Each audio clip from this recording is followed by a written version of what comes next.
skip to my MMA.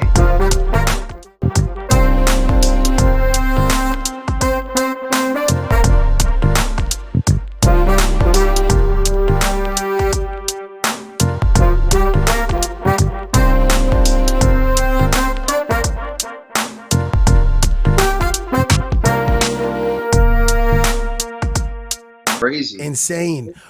You know what? You know what really bothers me, and I've said this to you before, is everybody feels that Al gave the blueprint to beat Khabib. Oh, it's so look what Al did. He's shown the way. Now Conor's gonna be able to beat him because he's shown the way. Didn't work out that way for Conor.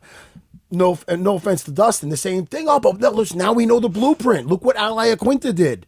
It ain't that fucking easy, is it, Al? And, I mean, look, everybody's saying it easy because fucking this kid did it. What does that say about Al? Well, the fact is, if you show people how to do it and they can't even go the distance, it shows how hard it is because you did it, especially because you did it with no preparation for him. I think that's the amazing thing too, is that you're ready to fight Paul Felder, who's not going to do anything resembling what Khabib is going to do, and you go the distance with him. Yeah, Dustin had like 10. I think he had 10. We both fought in 2017 on the same card, and he had like 10 fights. Since then, I had one fight before I fought Khabib. So I wish I would have had more fights, more experience before that fight. I wish I would have had time to prepare, but it is what it is. I went in there and I gave it everything I got. I was impressed with some things Dustin did. I threw a couple combinations in my fight that it looked like Dustin had watched, and he would throw a double jab and a right hand, and for him it's a left hand, and he would step forward with that and then come with the hook, and that's when he landed that shot. I think it was a similar combination. So I wonder if he had seen that and picked up on it, and that's what he used.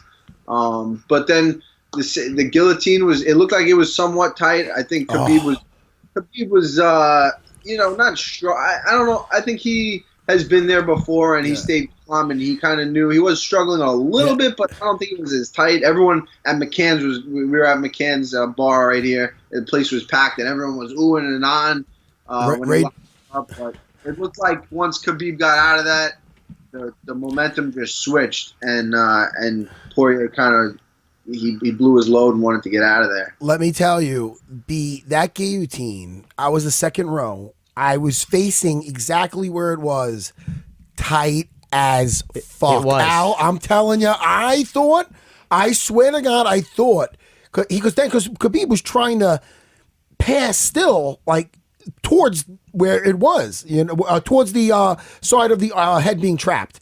And that's pretty much impossible unless the guy has the total shitty grip or whatever. You know that, Al. He wasn't trying to pass the opposite way because Dustin had his leg up. So he was trying to pass that way. That wasn't working. And those chokes, those guillotines are the tightest when it almost looks like the head's going to pop out. Yes. So I've seen where the angle I was looking at is where the head was trapped. So I seen him have to go belly up almost to go back and just to get a little bit of space, then it got back on. Dude, I thought for a second, he was going to go to sleep. I was on the edge of my seat. I can't even tell you. It was so fucking... maybe it's because the angle was out. It's like watching it from here to over there, and I'm like, holy fuck, man. Did Dustin do anything wrong, or did Khabib just do it right? Well, what Khabib was doing, if he went totally to his belly, it could cinch it. It could cinch it. It could be a done deal. So what he was doing was he was almost going to belly up and to his side just to get a little bit of space, and he ended up getting it, and he ended up getting out. But holy fuck, Rage Al! I thought he was going to go to sleep, man.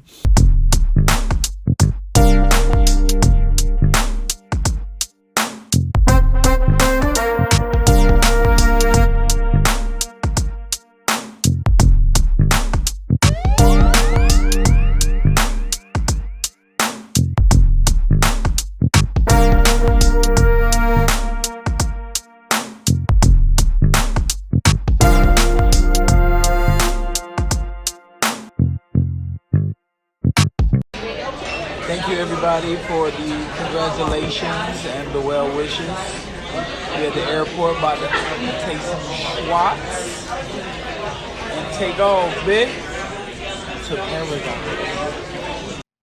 Fair enough. To that point, let me just ask, Dustin Poirier was asked about the situation, and he said that, he won't sell out like you sold out. Was asked about fighting Masvidal down the line. Did you hear his comments? I think you guys have trained together in the past. What did you make of them? Yeah, Ariel, I thought they were very distasteful. I'm not a sellout. I bought in, and he tapped out, and that's what happened. I had to give the people, there's a reason they call me the people's champ. I had to give the people America's pick of the week, Ariel. I had to give them my honest opinion. I thought this was land of the free, home of the brave, land of opportunity, freedom of speech. Sorry, I can't have an opinion. Oh, we don't have the same opinion, and I wanted to help the people out, and I just honestly knew that Khabib was a better fighter. He thought Robbie Lawler was a better fighter. He picked Robbie to beat me. Did I get my feelings hurt? No, I went out there and beat him. So Dustin should stop making excuses and trying to blame me for his loss. Sorry, you suck. You're not the best fighter in the world. There can only be one best fighter in the world. I'm sorry that I'm that guy. So you think he was mad because you picked against him before this fight, nothing else?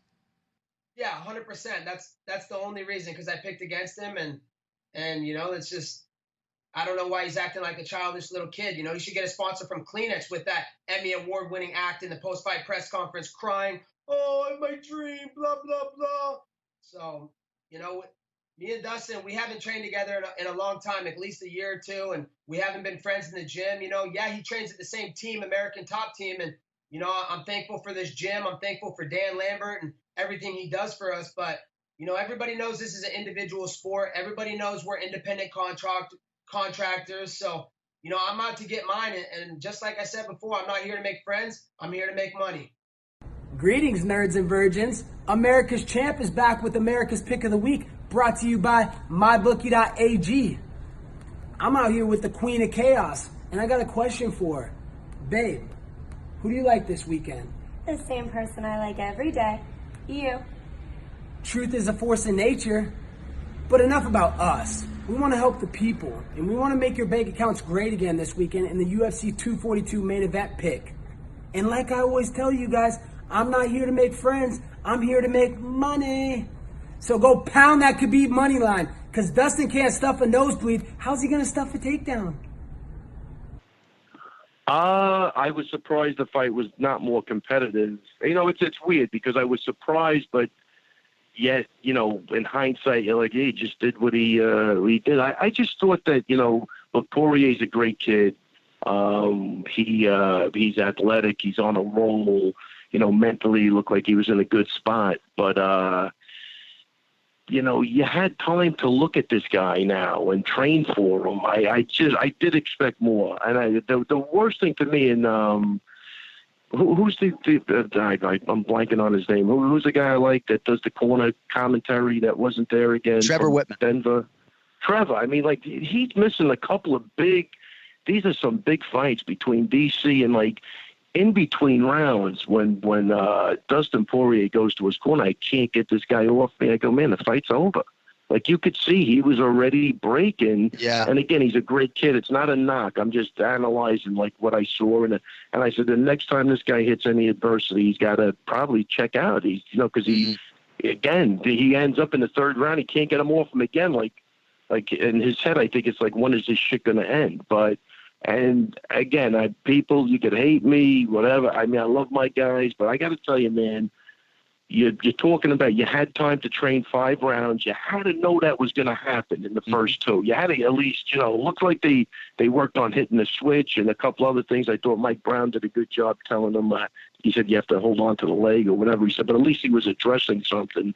And the other kid was trying to keep him mentally in there, but I got to go back to Al, man. He trained for 3 rounds, and if you're a fighter, there's a difference, and you're with it. It's not just against an ordinary guy. Khabib is now starting to really separate, and not he's always been, but more separate himself from the pack. He's phenomenal, man. He's just, what he's going to do, and you can't stop it. And that's a guy that's really fucking good. You know what I mean? You just know what's going to happen, and you're still having problems with it. So, hats off to him, man. He's a good dude. And again, that after-fight speech I thought was absolute.